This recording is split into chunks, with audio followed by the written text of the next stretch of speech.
संगमनेर तालुक्यातील सायखिंडी येथील रस्त्यावरून चिकणीकडे पायी जात असलेल्या 12 वर्षीय मुलाला भरधाव हायवा वाहनानं पाठीमागून जोराची धडक दिल्यामुळे त्याचा जागीच मृत्यू झालाय. समाधान विश्वनाथ मोहिते असं या मयत मुलाचं नाव आहे.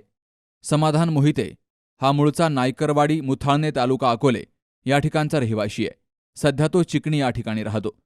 बुधवारी दुपारी तो सायखिंडी रोडनं चिकणीकडे पायी जात असताना विनाक्रमांकाच्या हायवा वाहनावरील अज्ञात चालकानं भरधाव वेगात वाहन चालवून त्याला पाठीमागून जोराची धडक दिली.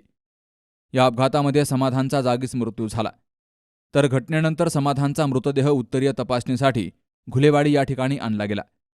दरम्यान घटनेची माहिती गावात पसरताच मुलाच्या नातेवाईकांसह ग्रामस्थांनी तालुका पोलीस ठाण्याबाहेर मोठी गर्दी केली. संबंधित चालकाला तातडीनं पोलीस ठाण्यामध्ये हजर करावं अशी मागणी संतप्त नातेवाईक आणि ग्रामस्थांनी पोलीस निरीक्षक प्रवीण साळुंखे यांच्याकडे केली. या प्रकरणी पवन काशीद यांच्या फिर्यादीवरून तालुका पोलिसांनी अज्ञात हायवा गाडी चालकावर गुन्हा दाखल केलाय.